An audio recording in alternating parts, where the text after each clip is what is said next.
How to shake things up to supersize your business. Sharon Horne-Ellstrom here, shaking up a little shake. This morning I got from my sister. I guess she's trying to give me a hint, and she's absolutely right.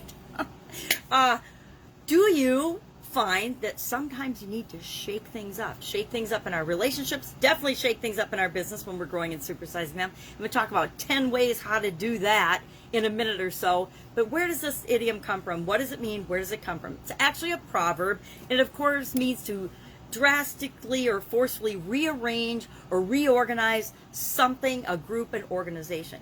Now, most of my jobs in corporate America, I was thinking back about this morning, I was hired in an organization literally to shake things up, or to create change, to create positive change, of course, but to change and to reorganize and to restructure different divisions and different businesses and different industries. And I learned a lot by doing that. Now, sometimes it's not very popular when you're the person that's coming in to shake things up. So part of my role was winning over the people and actually having them be the ones that were shaking things up, not me, so that it was them that owned the changes and the shake-ups and the improvements, literally improvements in their organizations. I didn't. And I find that as I'm working as a consultant and with coaching clients today, although they may think I'm shaking things up initially, over time as we work together, they realize, no, they're the ones, and it's been in them all along. They knew what to do, or they had an inkling of what to do, they just didn't know how to go about it. And so we work through that, and we shake things up from the inside out. Because guess what? Everything starts inside of us, both personally and professionally, and with respect to the businesses that we're trying to grow.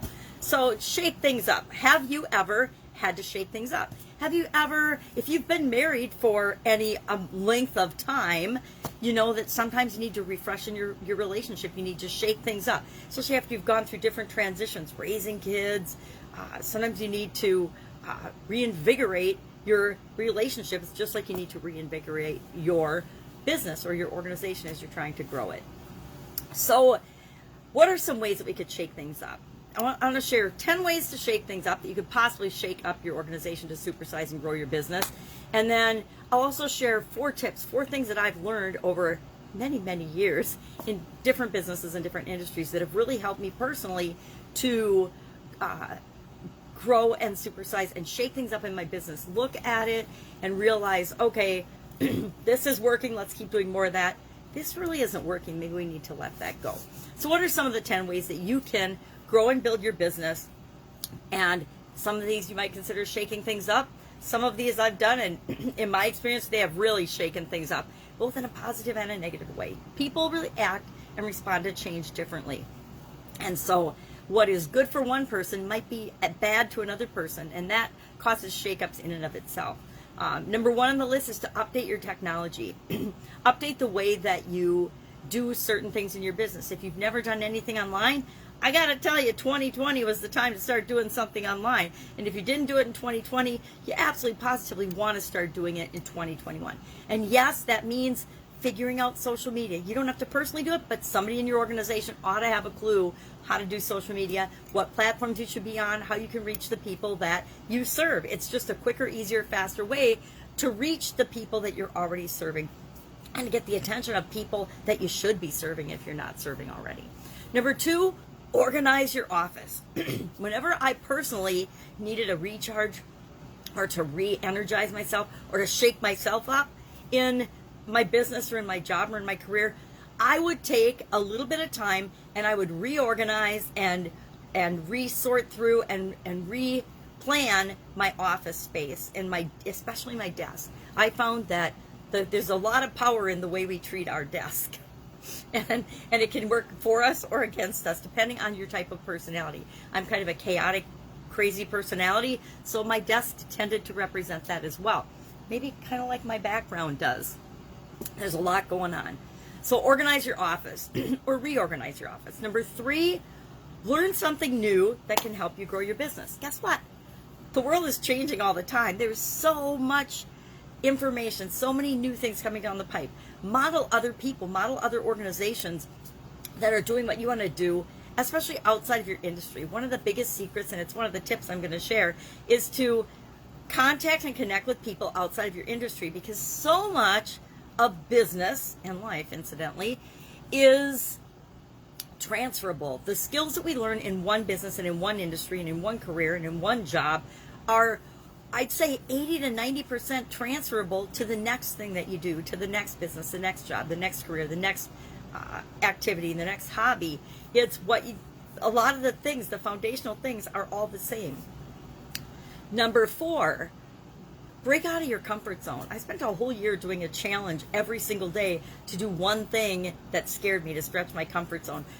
And I've been working on myself for a long time. All of us, that was, 4 years ago now. All of us need to find ways to, in order to grow our business, to stretch out of our comfort zone. Our comfort zone is what we're going to keep getting what we've always gotten. If we want something new, we have to change something. And usually the quickest, easiest thing to change is ourselves, because when we change, it impacts the rest of our organization. Number 5, grow your network. Grow your network of people. And 2020 was a challenging year to grow your network. All the usual networking events were shut down. Things are starting to open up again. Meetups and networking groups and masterminds are starting to open up again. And those that didn't transfer and update their technology and go to Zoom and other platforms to continue working together, even though they couldn't physically be together. Number 6, expand your horizons. I often say, and my friend Abel Beckford will echo this, readers are leaders. You have to read. You have to know what's going on around the world, in your industry, outside of your industry. You have to personally grow and develop in order for your business to personally grow and develop and supersize. So expand your horizons. Reading is a great way to do that.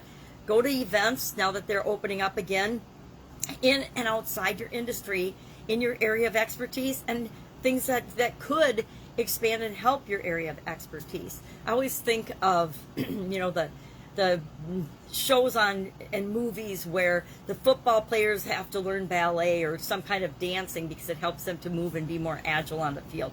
So they have to learn from some girls or something, and that's always such a big trauma for them in the movies.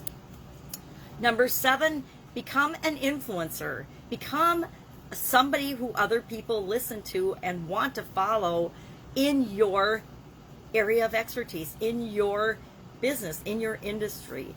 It's not as hard as you think. Just speak up, share your wisdom, share your information, share your learnings, the things that you've learned and done, share your stories. That's what people want to hear, and that will help you to become an influencer. We could spend a whole day talking about how to become an influencer.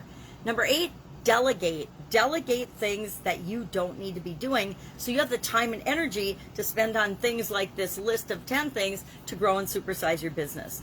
I was one of those business owners that definitely fell into the trap of working in my business instead of on my business, and it was constantly reminding and pulling myself out by my bootstraps to say, no, we hire people for this, you do this. And for some of us, that are hands-on, it's a continual cycle of reminding ourselves, delegate the things that need to be done, but you don't have to personally do them. Number 9, practice self-care. This kind of ties into if you want to become an influencer and, organize your office, all of these things work together, but you have to take care of yourself. If you're not sleeping, if you're not eating right, if you're not taking care of yourself, what can happen? You can have a sudden cardiac arrest and die. How do I know? Did that. Tried that 10 years ago. Worked out okay for me because I massively changed my lifestyle, but I wouldn't recommend it for anyone else. Learn ahead of time, practice self-care, realize that there are 7 areas of our life that we need to not balance. I think balance is absolute BS, but that you have to at least pay a little bit of attention to each of those areas and aspects of your being and your life in order to grow and supersize your business. And finally, number 10, and it's shocking to me how many small business owners don't do this, but big business owners do. And I think that there's not a coincidence there. And that is to review your business finances, to review your financial situation, look at your assets and your liabilities, do a SWOT analysis once a year, strengths, weaknesses, opportunities, and threats, and that includes looking at your finances. And that will clearly show you where your opportunities lie, where your weaknesses are, and things that you either have to delegate, shore up, ignore because they're just not important, or do something about. So review your finances and, you know, do a monthly. It's not that hard. Nowadays with technology, there's apps even, but the software is so good, or you can get online services and you can outsource the day-to-day accounting so that the numbers come into you.